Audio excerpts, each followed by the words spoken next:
Bon, et bien écoutez, jeudi 19 mars, 16 h. Donc on va commencer par la correction des mathématiques. Mais avant, je vous propose un peu de calcul mental, allez, parce qu'on n'en a pas fait ce matin.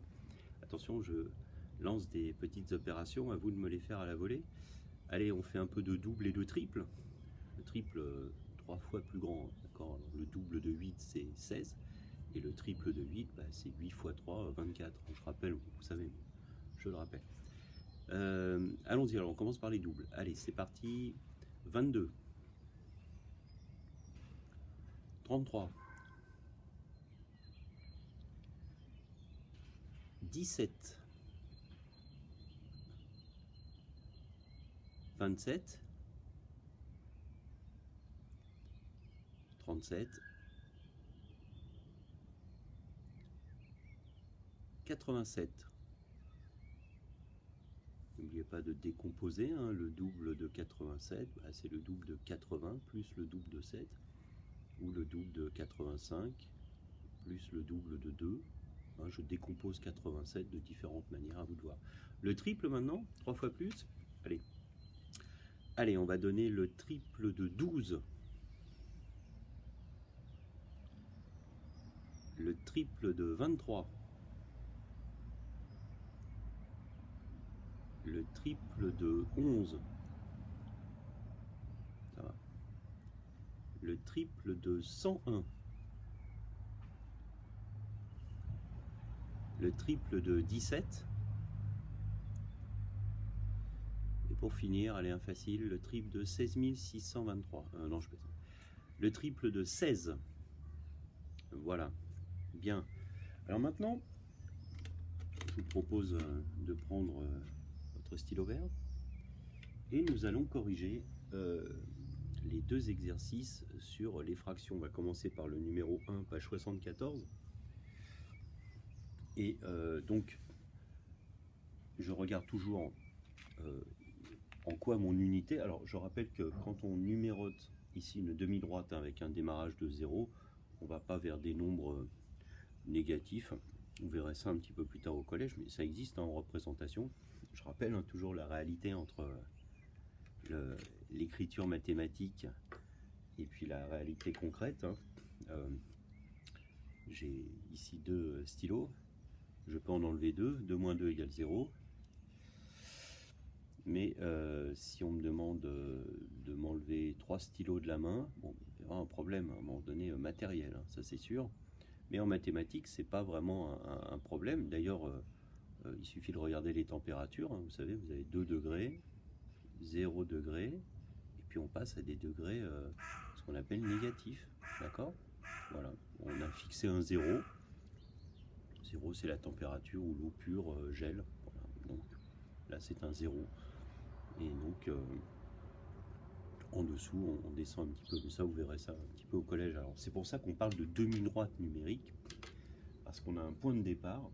Et puis, on va vers l'infini. Vous savez qu'une droite, normalement, en théorie, n'a ni début ni fin en géométrie. Bon, c'est très difficile déjà à imaginer. Mais là, vous avez donc un point de départ. 0, 1, 2, 3. Et une fois qu'on a noté ces nombres entiers, on peut décider de les partager pour travailler les fractions sur la demi-droite numérique. Donc là, en l'occurrence, je regarde bien toujours mon unité, et là, je vois qu'elle est partagée en 4 parts égales, donc on va parler en quart sur cette demi-droite numérique. Sur celle du dessous, après sur le B, vous allez voir, j'ai fait un petit montage, et ben on est partagé, l'unité est partagée en 10 parts égales, donc on va parler en dixième. Voilà, là-dessus, c'est assez logique, hein, d'accord? Donc, alors le A, moi je sais que j'aime bien indiquer à chaque fois à côté du 0, à la première petite barre, la fraction pour savoir de quoi on parle. Voilà, si on est en huitième, je mets un huitième, si on est en septième, je mets un septième, etc. En l'occurrence, l'unité est partagée en 4. Donc ici, le petit a qu'on nous demande d'ailleurs, c'est bien donc un quart. Et après, en fait, je n'ai qu'à compter, hein, tout simplement. Un quart, 2 quarts, 3 quarts, 4 quarts pour 1, 5 quarts, 6 quarts. Alors, je vous invite aussi à adopter une autre une autre façon d'écrire 6 quarts, qui est exactement la même, hein. Mais parce qu'on travaille en CM2, c'est 2 écritures, c'est très simple, vous allez comprendre. En fait, je peux dire une chose, ici j'ai 4 quarts, hein, on est d'accord, l'unité. 6 quarts, je peux dire, bon évidemment, si je pars de 0, 1 quart, 2 quarts, 3 quarts, 4 quarts, 5 quarts, 6 quarts, mais je peux aussi dire que je peux partir de l'unité, je me dis tiens, et ben C, j'en suis à une unité plus 1 quart et 2 quarts. Je peux aussi écrire ça comme ça. 1 plus 2 quarts. Voilà. Ici, en fait, ça reviendrait à écrire 0. Le H, je pourrais donc l'écrire aussi 0 plus 1 quart. Mais j'écris que 1 quart, hein, d'accord? Mais je peux aussi décider d'écrire. Voilà. Ça veut dire que tout ce qui est entre 1 et 2, je peux écrire 1 plus la fraction qui m'intéresse. Donc en l'occurrence, par exemple, pour 2 ici, je peux écrire, tiens, mais là je suis à 2, et là je vois 1 quart, 2 quarts, 3 quarts. Donc je peux écrire 2 plus 3 quarts, mais je peux aussi tout recompter, enfin, tout recompter. Je vais me simplifier la vie, hein. 1 quart, 2 quarts, 3 quarts, 4 quarts, 5 quarts, 6 quarts, 7 quarts, 8 quarts, 9 quarts, 10 quarts, 11 quarts. Ces deux écritures sont tout à fait valables, d'accord? En l'occurrence, comme on voit bien que l'unité est partagée en 4, en réalité, à chaque fois, on a les multiples de 4 finalement au numérateur. C'est la table de 4. Hein. 4 quarts, 2C, 8 quarts, 3, c'est 12 quarts, 4, ce serait 16, 20, 24, c'est la table de 4 au numérateur, hein, tout simplement. Voilà. Je rappelle que la barre de fraction est une barre de division, d'accord ? 12 divisé par 4, ça fait bien 3. 8 divisé par 4, ça fait bien 2. On est bien. Il n'y a vraiment pas de problème. Mais je vous suggère ces deux écritures. Alors passons au B maintenant. Alors ce que j'ai fait, c'est que je vous avais expliqué ce matin que voilà l'exercice tel qu'il se présente hein, dans le livre. Mais en fait, on a un extrait de la demi-droite numérique. On n'a pas le point de départ. Alors moi, ce que j'ai fait au-dessus, c'est que je suis parti de 0 et j'ai représenté intégralement, là j'ai représenté ici ce qui n'apparaît pas dans le livre. Et ce qui apparaît dans le livre, c'est à partir d'ici, hein, d'accord? Et ça, j'en ai fait cette partie-là, par exemple, je l'ai agrandie ici, pour qu'on puisse tranquillement regarder ce qui se passe. Ce que je veux dire, c'est que l'idée, c'était de vous suggérer un petit peu que on partait pas de 0, on partait bien de 4. Et c'est pour ça d'ailleurs que les deux écritures de fractions, comme j'ai proposé ici, vont être intéressantes ici à voir. Alors, je vous explique tranquillement, vous allez voir. Partons de 0. Je regarde mon unité, elle est partagée en 10 parts égales. Donc, ici, j'ai bien 1 dixième. 2 dixièmes, 3 dixièmes, 4 dixièmes, 5 dixièmes, 6 dixièmes, 7 dixièmes, 8 dixièmes, 10 dixièmes, 1. Je continue. 11 dixièmes, 12, 13, 14 dixièmes, 15, 16, 17, 18, 19, 20 dixièmes. 2. Bon, c'est assez logique, hein, d'accord. 21 dixièmes, 22 dixièmes, 23 dixièmes, 30 dixièmes.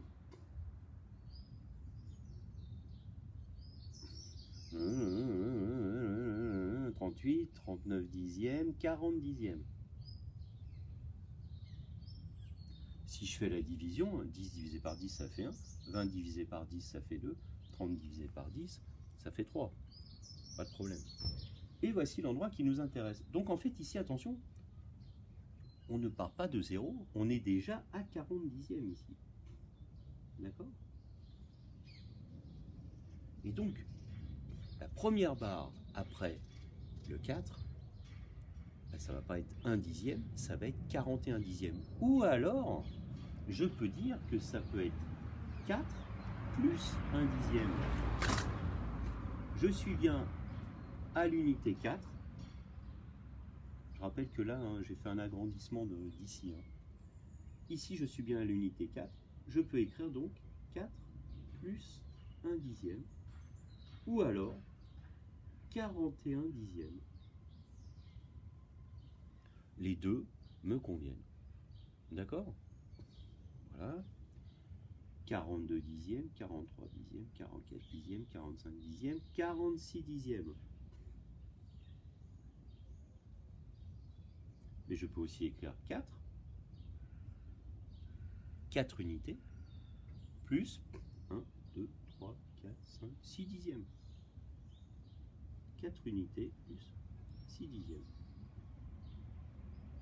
En fait, tout ce qui va se trouver ici entre 4 et 5, je peux vraiment l'écrire, hors 5, hein, mais je peux vraiment l'écrire de là à là, 4 plus 1 dixième, 4 plus 2 dixièmes, 4 plus 3 dixièmes, 4 plus 4 dixièmes, 4 plus 5 dixièmes, 4 plus 5 dixièmes, 4 plus 6 dixièmes, ou si je continue à compter en dixièmes, 46 dixièmes. Le résultat est le même.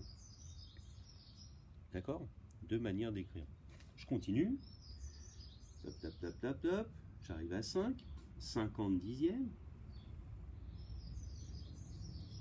Et là, pareil, maintenant, tout ce qui va être entre 5 et 6 va pouvoir s'écrire 5 unités plus, eh ben, autant de dixièmes dont on a besoin. D'accord? À partir d'ici. Juste avant le 6, on va dire, attendez, je ne dise pas de bêtises. On part d'ici. Parce que là, j'ai 5 unités juste, donc j'ai pas de dixième à rajouter. On va dire qu'en fait, d'ici à là, je vais pouvoir écrire sous la forme 5 unités plus 1 dixième, plus 2 dixièmes, plus 3 dixièmes. Voilà. Ou alors, je continue à compter en dixièmes. Voilà. Donc, le G ici, j'ai 5 unités plus 5 dixièmes. Ou alors, 55 dixièmes. Voilà, c'est très... Repassez-le vous, si vous voulez le refaire pas à pas, tranquillement. Alors ça, c'est valable pour toutes les fractions. Je rappelle qu'on est sur l'idée qu'à un moment donné, on dépasse l'unité. On est resté très longtemps entre 0 et 1. Voilà, entre 0 et 1. Et puis on dépasse l'unité. 1, 2, 3, 4. Et puis dans ces unités, on décide de partager en parts égales. Voilà, voilà. Écoutez, si c'est pas très net, n'hésitez pas à me laisser dans les commentaires. J'y reviendrai tranquillement avec peut-être d'autres exemples. On est dans des notions mathématiques qui ne sont pas forcément très simples de manipulation. Alors tiens, deuxième chose, j'ai oublié de dire, au numérateur, si vous regardez bien, on a bien la table de 10. Hein. Comme tout à l'heure, ici on avait la table de 4. Ben oui, pourquoi? Parce qu'on a partagé en 10 parts égales. Donc au numérateur, on va de 10 en 10. 10, 20, 30, 40, en suivant les unités. Et là, c'était 4, 8, 12, 16, 20, etc. etc. C'est très logique. Ça fait réviser en même temps, on fait un petit peu de calcul mental, c'est pratique. Voilà, voilà. Bien, on va passer à la correction de l'autre exercice, où il s'agissait de classer les fractions en fonction si elles étaient inférieures à 1, égales à 1 ou supérieures à 1. Voilà, on va faire la correction tout de suite. Donc, je ne vais pas tarder à effacer.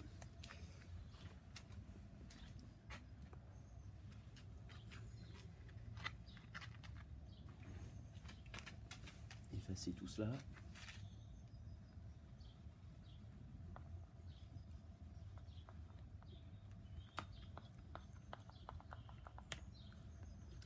Voilà, hop.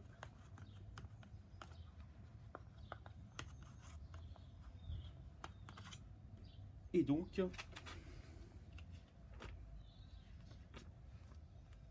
classe les fractions suivantes. Donc c'est l'exercice 1, page 78. Donc stylo vert, toujours. Hein.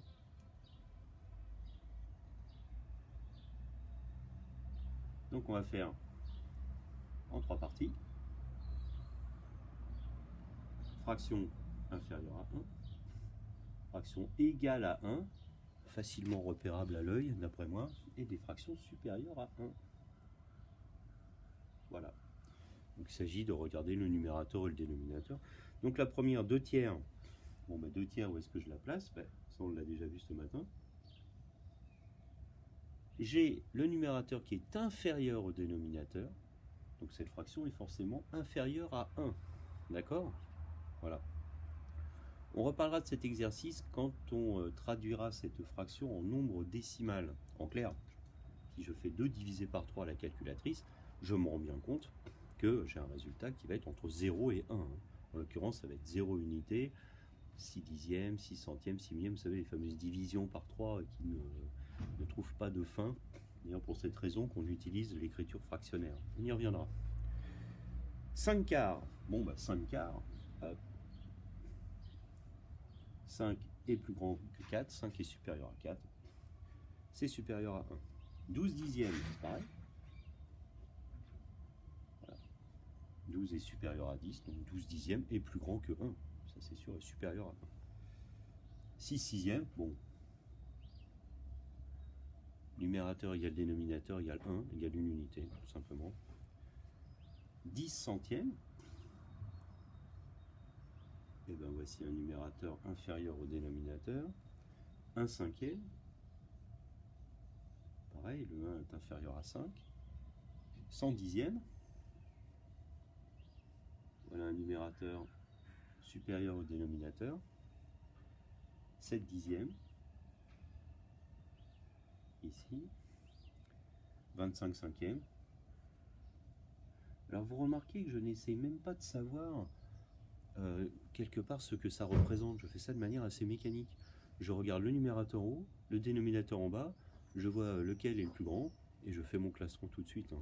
C'est assez mécanique et assez simple. 16 quarts.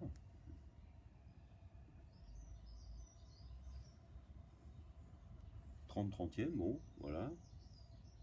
Bon, il faut être attentif plus. Hein. 2 huitièmes. 1 neuvième.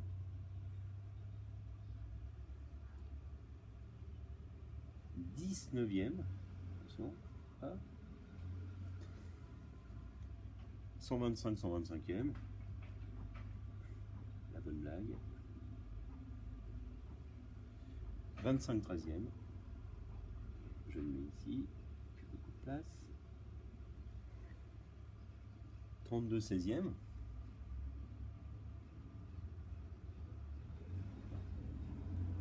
Et 3 tiers. Voilà.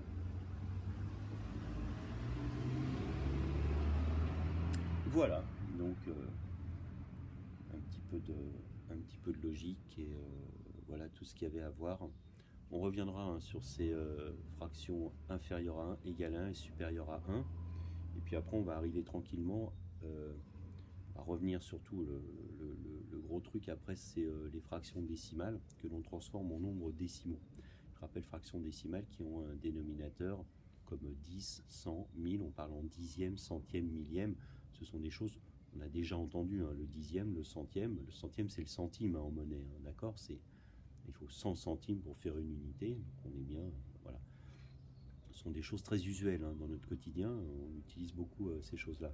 Voilà, j'espère que vous êtes allé voir le site de Thérèse Eveillot, absolument fantastique, j'adore, j'espère que vous arrivez bien à ouvrir les petites animations à chaque fois sur les pages. C'est une mine d'or, hein, ce truc-là. Et là, je suis en train d'explorer. Alors, des collègues m'ont envoyé un petit peu des liens vers d'autres sites. Alors, il y a le CNET qui propose une plateforme. Alors, j'ai vu qu'il fallait déjà quand même savoir s'en servir avant de partir, surtout avec les élèves, pour faire le cours un petit peu en ligne, en vidéo, avec une interaction.